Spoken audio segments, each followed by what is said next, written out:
Bismillahirrahmanirrahim. Assalamualaikum warahmatullahi wabarakatuh.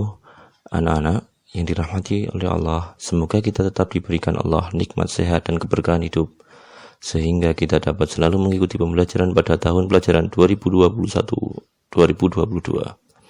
Baik, anak-anakku sekalian, sebelum kita memasuki pembelajaran pertama, alangkah baiknya Pak Wahab memperkenalkan dirinya. Nama lengkap Pak Wahab yaitu Abdul Wahab Hizbullah. Anak-anak bisa memanggil Pak Wahab. Pak Wahab adalah guru pengampu mata pelajaran Pendidikan Agama Islam dan Budi Pekerti di SDN Babat 1. Kata pepatah, tak kenal maka tak sayang kan ya. Baik, sekarang Pak Wahab akan menerangkan sedikit tentang materi pada pembelajaran pertama, yaitu kasih sayang Allah. Baik, subtema pertama kita akan membahas tentang kasih sayang Nabi Muhammad SAW. Nabi Muhammad SAW adalah Rasulullah. Apa itu Rasulullah? Ya, betul. Rasulullah adalah utusan Allah. Kasih sayang Nabi Muhammad tidak hanya kepada keluarganya, akan tetapi Nabi Muhammad juga sayang kepada sahabat, umat, hewan dan tumbuhan, dan seluruh alam. Nabi Muhammad sangat menyayanginya. Baik, untuk lebih jelasnya, kita melihat video contoh pada video berikut ini.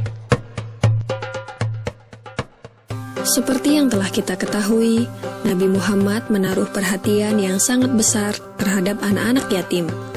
Pada suatu hari raya, Nabi Muhammad pergi keluar rumah untuk melaksanakan sholat Idul Fitri, sementara anak-anak sedang bermain dengan gembira di jalanan. Namun di kejauhan, tampak seorang anak kecil duduk berseberangan dengan mereka yang sedang bermain. Dengan pakaian sederhana dan tampak murung, ia menangis terseduh. Melihat hal itu, Nabi Muhammad segera menghampiri anak tersebut, lalu beliau berkata, "Nak, mengapa kau menangis dan tidak bermain bersama mereka?" Anak kecil itu tidak mengenali bahwa orang dewasa yang sedang berada di hadapannya adalah Nabi Muhammad yang merupakan utusan Allah.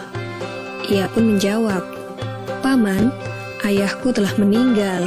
Ia mengikuti Nabi Muhammad dalam menghadapi musuh di sebuah pertempuran, tetapi ia gugur dalam medan perang tersebut.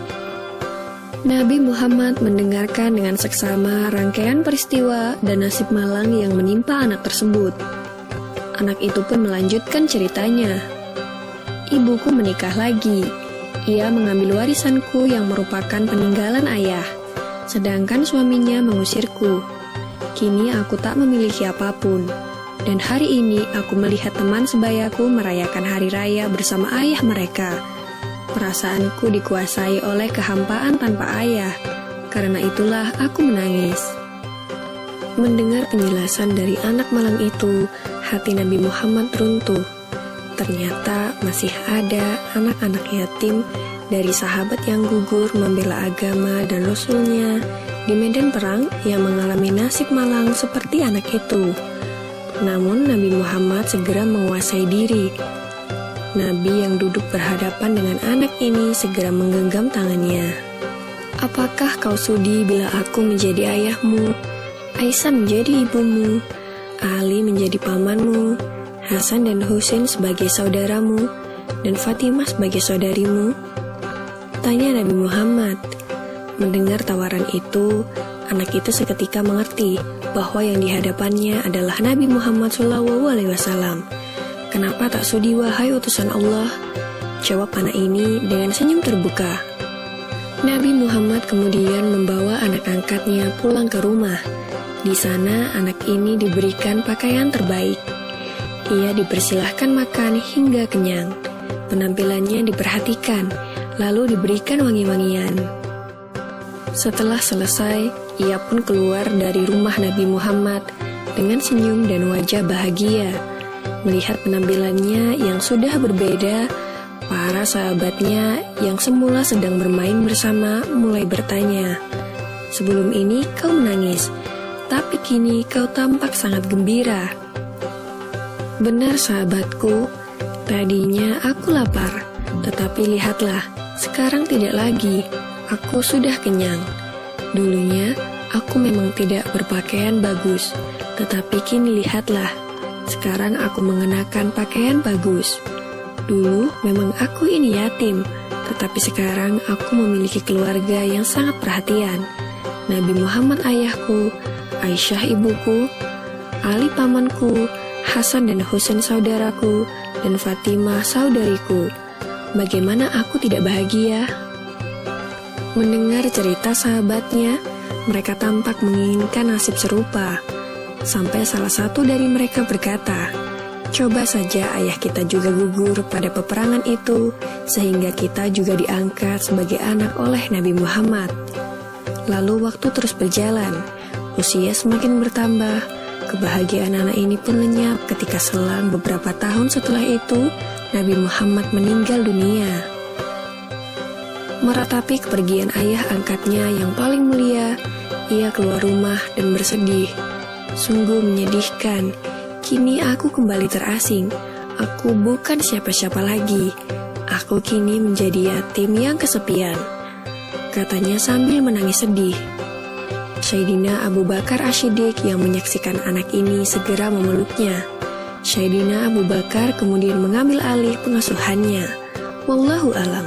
Semoga kisah ini dapat mempertebal iman kita dan semakin percaya terhadap kebesaran dan kuasa Allah Subhanahu wa Ta'ala.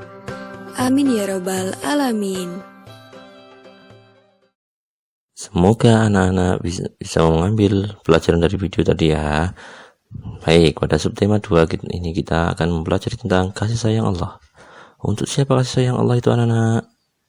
Ya betul, untuk semua makhluknya. Sesuai dengan Asmaul Husna atau nama-nama yang indah, Allah mempunyai nama Ar-Rahman dan Ar-Rahim, yaitu Allah Maha Pengasih lagi Maha Penyayang. Allah mengasihi semua makhluknya yang berada di alam semesta ini, baik itu manusia, hewan, tumbuhan, dan makhluk lainnya. Bentuk Allah Maha Pengasih adalah semua makhluknya diberi karunia rizki oleh Allah. Akan tetapi Maha Penyayang Allah hanya diberikan kepada orang yang beriman dan bertakwa kepada Allah. Contoh, anak-anak harus rajin sholat, rajin puasa, dan berbakti kepada kedua orang tua dan ibu bapak guru. Alhamdulillah, untuk materi pembelajaran 1 sudah selesai ya anak-anak. Di sini Bapak memberikan sedikit rangkuman materi pada pembelajaran 1, anak-anak bisa menyalin di buku tulis. Setelah itu, difoto dan dikirim ke classroom ya, sebagai bukti anak-anak belajar. Selain menulis rangkuman materi pembelajaran 1, anak-anak juga mengerjakan latihan 1 seperti di slide ini, yaitu belajar merangkai dan menulis huruf hijaiyah. Nanti ditulis di buku tulis, kemudian difoto dan dikirim di Google Classroom. Ya anak-anak ya, selamat mengerjakan. Jangan lupa setelah menulis rangkuman materi 1 dan latihan 1, anak mengerjakan penilaian harian 1 hanya dengan HP, yaitu dengan mengklik link di atas itu. Oke, terima kasih. Assalamualaikum warahmatullahi wabarakatuh.